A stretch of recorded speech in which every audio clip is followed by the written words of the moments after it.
할렐루야. 하루를 시작하는 이 시간에 하나님의 말씀으로 우리를 새롭게 하시는 하나님의 은혜와 은총이 성도 여러분들에게 충만하시기를 축원합니다.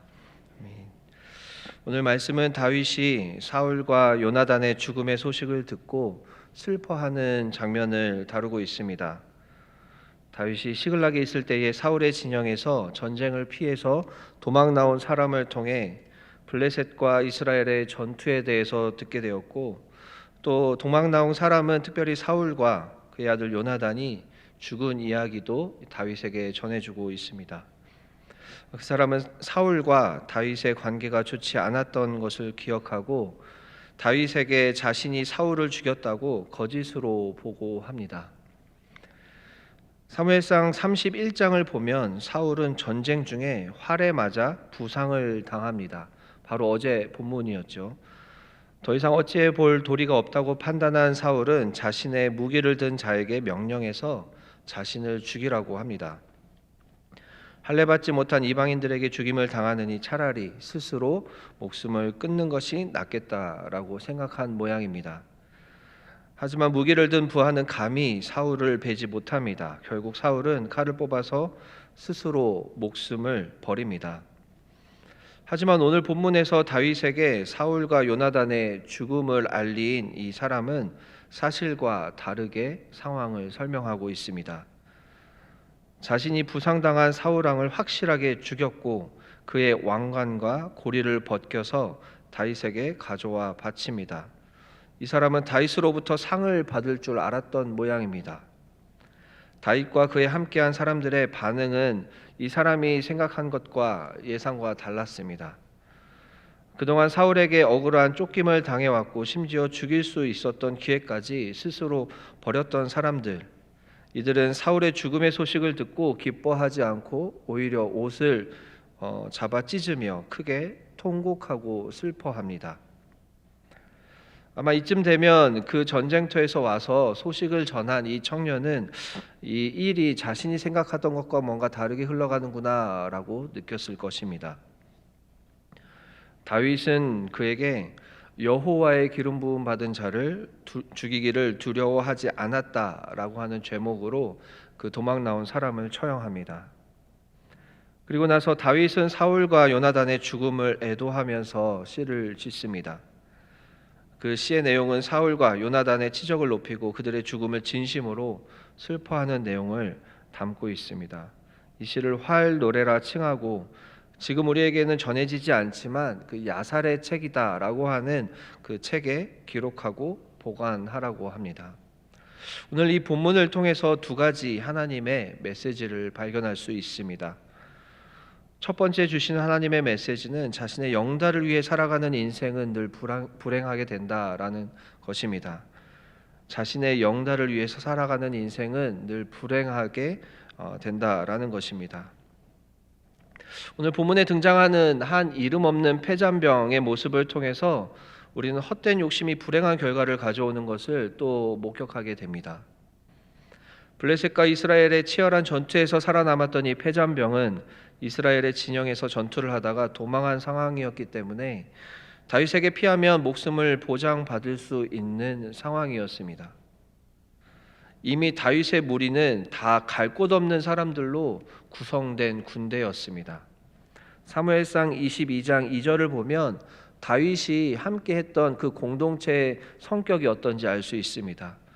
환난당한 모든 자와 빚진 모든 자와 마음이 원통한 자가 다 그에게로 모였고 그는 그들의 우두머리가 되었는데 그와 함께한 자가 400명 가량이었더라. 다윗은 사울에게 쫓기면서도 이런 사람들과 함께 모여서 공동체를 이루었었던 사람입니다. 갈 곳 없는 사람들은 다 포용하고 받아주면서 지켜주었던 사람입니다. 그러하니 이렇게 전쟁에서 도망해서 이제 갈 곳이 없는 사람을 받아주는 것은 누구나 예상할 수 있는 상황이었습니다. 그런데 이 폐잔병은 그 와중에 자신의 이익을 위해서 거짓된 상황으로 이제 상황을 꾸며서 이야기를 합니다. 다윗이 그동안에 사울에게 쫓기고 있었으므로 다윗이 사울의 패배와 죽음을 기뻐할 것으로 예상하고 그에게 사울을 자신이 죽였다고 호기롭게 이야기하는 것입니다. 사실 이런 부류의 사람은 늘 주변에 있기 마련입니다. 사람들에게 칭찬받기 위해서, 자신의 이익을 위해서, 자신의 성취와 성과를 위해서 상황을 왜곡하고 거짓으로 부풀리고 다른 사람들을 기만하는 사람들은 늘 우리 주변에 있습니다. 그들이 가진 대부분의 동기는 대부분의 자기 자신의 영달을 위한 것입니다. 성도 여러분들께서도 오히려 더 많이 경험하셨을 것 같다라는 생각이 듭니다.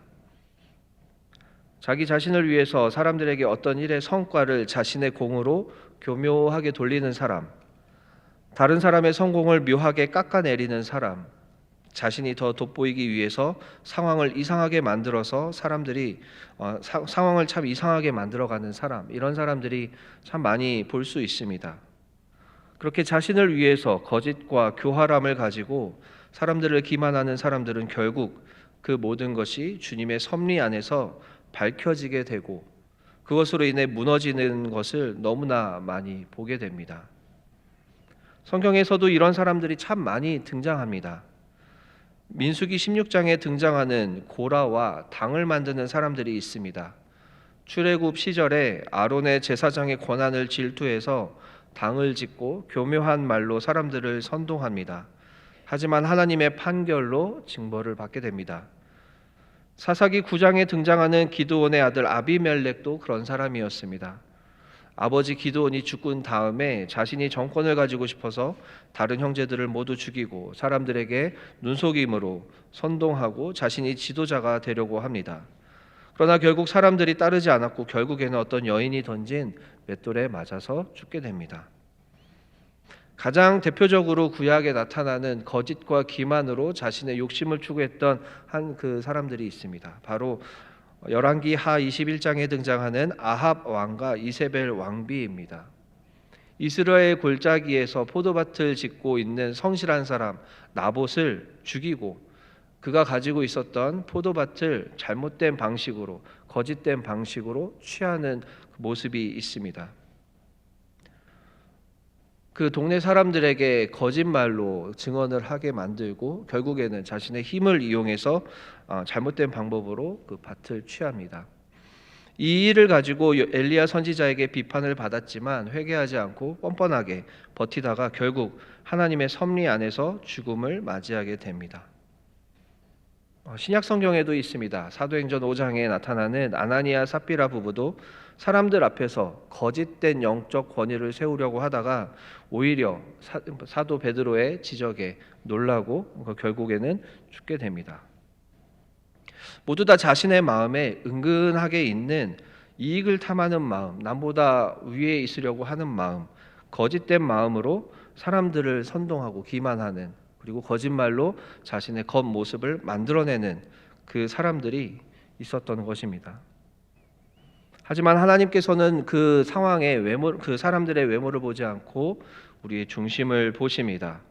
겉으로 나타나는 모양이 좋아 보이고 그럴싸해 보여도 그 사람의 중심을 보시고 꼭 그에 맞게 대해 주십니다. 그것이 우리가 고백하는 하나님이십니다.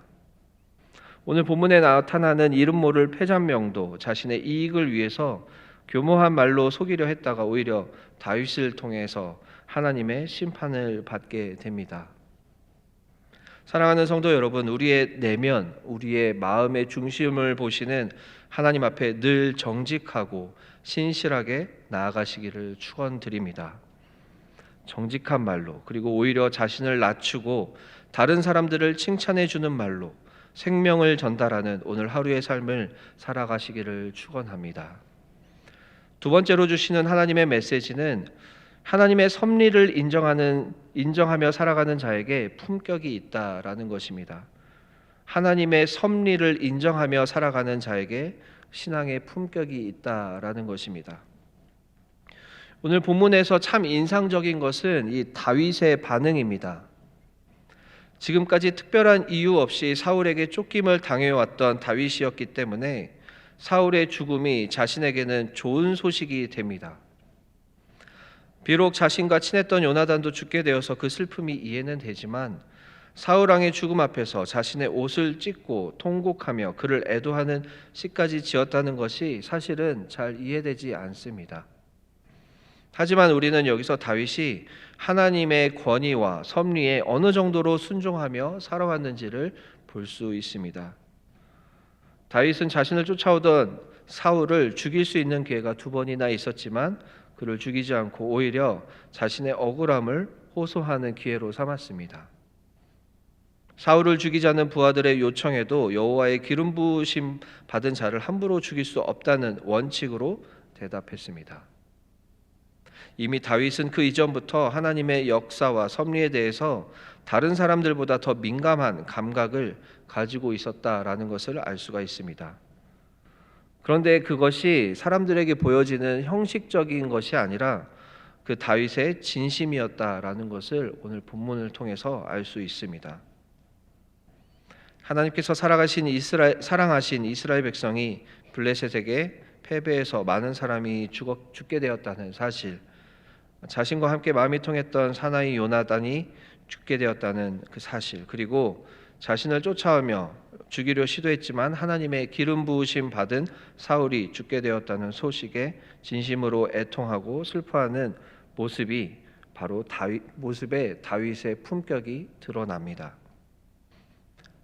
자신의 이익과 자신에게 유리한 것을 하나님의 뜻이라고 해석하지 않고 오히려 하나님이 세우신 사람이 죽게 되고 동족들이 많이 죽게 된 것을 염두하고 있는 다윗의 모습에서 진정한 지도자의 면모를 발견할 수 있습니다.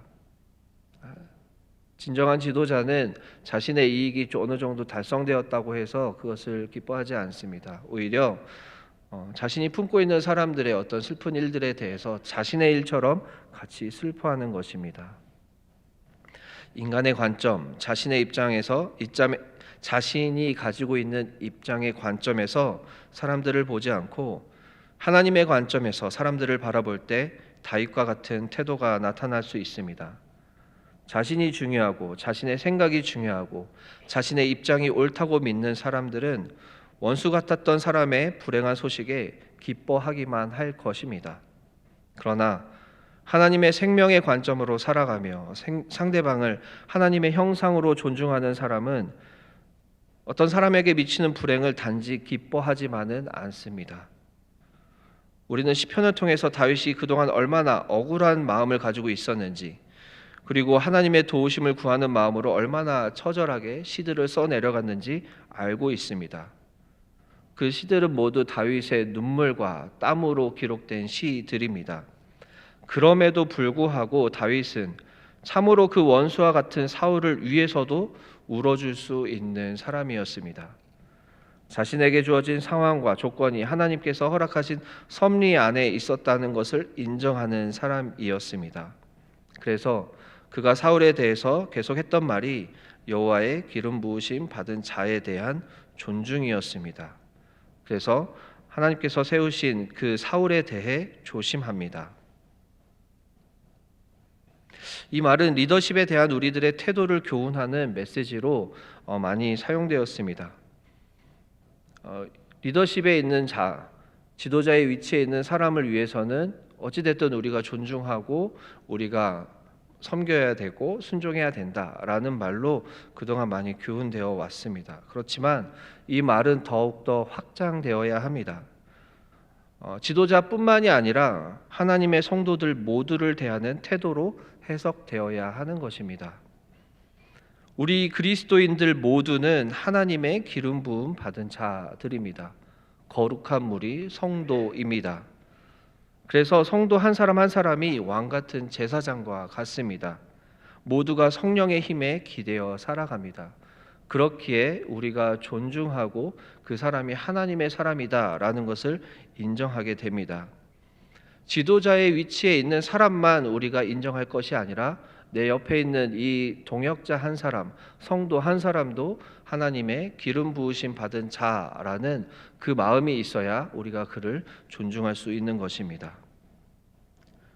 우리 주변에 있는 모든 관계들에 대해서 하나님께서 주신 섭리다라고 고백할 수 있어야 우리는 신앙인의 품격을 지켜갈 수 있습니다.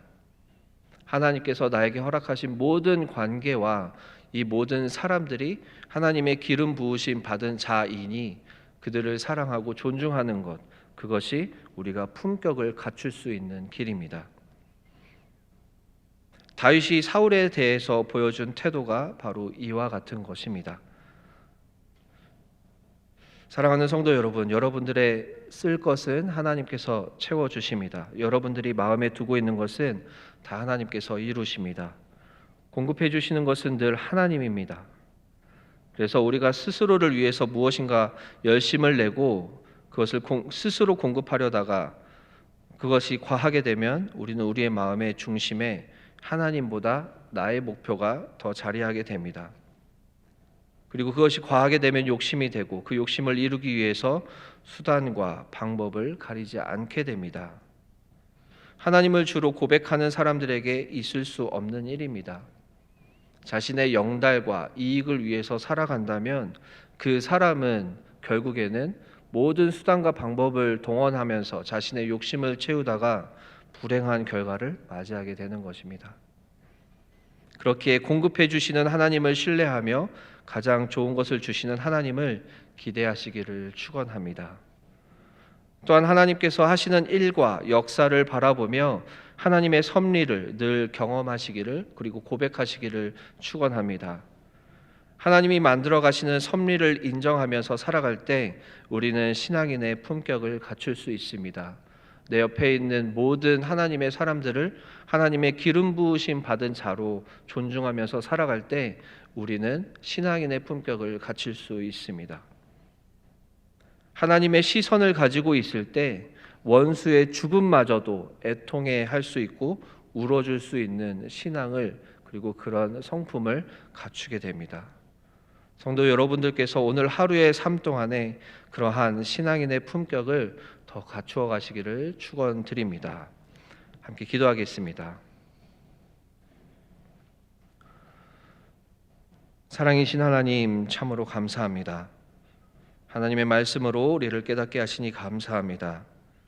이 말씀을 통해서 하나님께서는 자신의 이익과 영달을 위해서 살아가는 사람들이 직면하게 되는 불행한 결과를 우리가 보게 하셨습니다.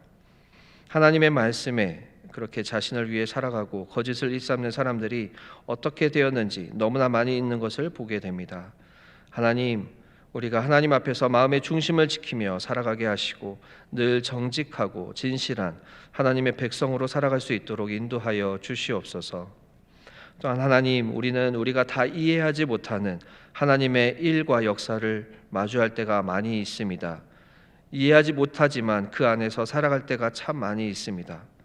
그럼에도 불구하고 하나님의 이끄심과 역사하심을 신뢰하며 살아갈 수 있는 용기를 우리에게 허락하여 주시옵소서.